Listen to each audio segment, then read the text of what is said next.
Hi hello എല്ലാ കൂട്ടുകാർക്കും നമ്മുടെ പുതിയൊരു വീഡിയോയിലേക്ക് സ്വാഗതം. അപ്പം ഇന്ന് കുറച്ച് മുരിങ്ങക്കായ് കിട്ടിയിട്ടുണ്ട്. അപ്പം മുരിങ്ങക്കായ് വെച്ചിട്ട് ഈസി ആയിട്ട് നല്ല ചാറില്ലാണ്ട് നല്ല വരട്ടിയ പോലത്തെ കറിയാണ് കേട്ടോ. കാരണം നല്ല ടേസ്റ്റാണ്, ചോറിൻ്റെ ഒപ്പം കഞ്ഞിക്കൊപ്പമൊക്കെ കഴിക്കാൻ പറ്റുന്ന നല്ല അടിപൊളി ടേസ്റ്റുള്ള ഒരു മുരിങ്ങക്കായുടെ വരട്ടിയ കറിയാണ്. അപ്പോൾ അത് ഉണ്ടാക്കാൻ വേണ്ടിയിട്ട് നമ്മളിത് സവോളയാണ് എടുത്തിട്ടുള്ളത്. സവോള എടുത്തിട്ടുണ്ട്, അതുപോലെ കുറച്ച് ചെറിയ ഉള്ളി എടുത്തിട്ടുണ്ട്, ഒരു 10-12 ചെറിയ ഉള്ളി എടുത്തിട്ടുണ്ട്, ഒരു 4 വെളുത്തുള്ളി എടുത്തിട്ടുണ്ട് കേട്ടോ. അപ്പോൾ ചെറിയ ഉള്ളി തന്നെ നിറയെ ഉണ്ടെങ്കിൽ നമുക്ക് ചെറിയ ഉള്ളി ചേർത്ത് കൊടുക്കുക. അപ്പോൾ ചെറിയ ഉള്ളി കുറവായത് കൊണ്ടാണ് ഞാനൊരു സവോള നീളത്തിൽ കട്ട് ചെയ്തെടുത്തത്. ഇനി ഇത് ചെറിയ ഉള്ളിനെയും നമുക്ക് ഇതുപോലെ നീളത്തിൽ കട്ട് ചെയ്യാം. കട്ട് ചെയ്തതിന് ശേഷം നമ്മളിത് ഒരടുപ്പത്ത് ചട്ടി വെച്ച് കൊടുത്തിട്ട് വെളിച്ചെണ്ണയാണ് കേട്ടോ ഒഴിച്ചിട്ടുള്ളത്. പിന്നെ അതിലേക്ക് ചൂടായതിന് ശേഷം കടുക് പൊട്ടിച്ചു. പിന്നെ ഇതേ വെളുത്തുള്ളി 4 നമ്മളിങ്ങനെ നീളത്തിൽ കട്ട് ചെയ്തിട്ട് ചേർത്തതിന് ശേഷം നമ്മൾ അരിഞ്ഞു വെച്ച സവോളയും ചെറിയ ഉള്ളിയൊക്കെ അങ്ങോട്ട് ഇട്ടിട്ട് നന്നായി ഒന്ന് അങ്ങോട്ട് വഴറ്റിയെടുക്കുകയാണ്. അപ്പോൾ ഒന്നങ്ങോട്ട് വഴന്ന് വന്നതിന് ശേഷം നമുക്ക് ഇതിലേക്ക് മഞ്ഞൾപ്പൊടി ചേർത്ത് കൊടുക്കുക. അപ്പോൾ 1/4 ടീസ്പൂണോളം മഞ്ഞൾപ്പൊടിയും അതുപോലെ എരിവിന് ആവശ്യത്തിനുള്ള മുളക് പൊടിയും ചേർത്തതിന് ശേഷം ഇതിൻ്റെ പച്ചമണമൊക്കെ ഒന്ന് മാറുള്ളൂ ഒന്നങ്ങോട്ട് നമുക്ക് വഴറ്റിയെടുക്കണം. നന്നായി ഒന്ന് വഴറ്റിയെടുത്തതിന് ശേഷം നമുക്ക് ഇതിലേക്ക് മുളക് പൊടി അത്ര കളറില്ലാത്തത് കൊണ്ട് ഞാൻ കുറച്ച് കാശ്മീരി പൊടി ചേർക്കുകയാണ് കേട്ടോ.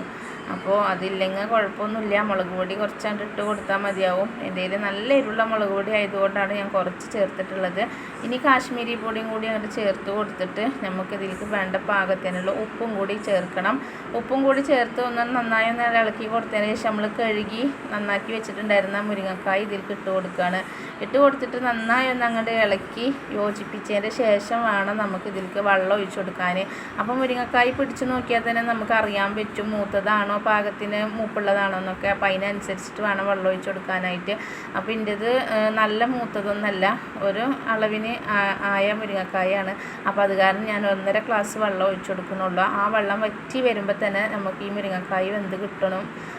ഒരുപാട് വെള്ളമായി കഴിഞ്ഞാൽ പിന്നെ മുരിങ്ങക്കായ് ഇങ്ങനെ വെന്തുടഞ്ഞു പോകും. അപ്പോൾ അതിന് കണ്ടിട്ട് വെള്ളം ഒഴിച്ചു കൊടുക്കണം. അപ്പോൾ ഇത് ഞാൻ ഒഴിച്ചു കൊടുത്ത വെള്ളം ഇതാ വറ്റിയിട്ടില്ല. അപ്പോൾ ഇത് നമ്മളെ മുരിങ്ങക്കായ് വെന്തിട്ടും ഇല്ല, കണ്ടില്ലേ. അപ്പം ഈ വെള്ളം ഒന്നാണ്ട് വറ്റി വരുമ്പോഴത്തേനും നമ്മളെ മുരിങ്ങക്കായ കാണ്ട് വെന്ത് കിട്ടിക്കോളും. അപ്പോൾ ഒന്നങ്ങോട്ട് നന്നായി അങ്ങോട്ട് ഇളക്കിയതിൻ്റെ ശേഷം നമ്മൾ ഒന്നും കൂടി അങ്ങോട്ട് മൂടി വെച്ചിട്ട് ഫുള്ളായിട്ട് തീ കത്തിച്ചിട്ട് വേവിക്കുകയാണ്.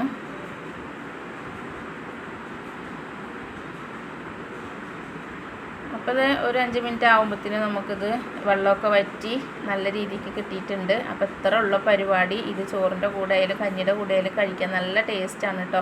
അപ്പോൾ നമ്മളെ വീഡിയോ നിങ്ങൾക്ക് ഇഷ്ടമായിട്ടുണ്ടെങ്കിൽ വീഡിയോ ഒന്ന് സബ്സ്ക്രൈബ് ചെയ്യുക. പിന്നെ അതുപോലെ ഒരു ലൈക്ക് കൊടുക്കാനും മറക്കരുത് കേട്ടോ. ലൈക്ക് ചെയ്യാനും കമൻറ്റ് ചെയ്യാനും ഷെയർ ചെയ്യാനും ഒന്നും മറന്നു പോകണ്ട. അപ്പോൾ ഇത് ഈ പരുവത്തിലായി കിട്ടിയിട്ടുണ്ട്, നമുക്ക് പാകത്തിനായിട്ടുണ്ട് കേട്ടോ.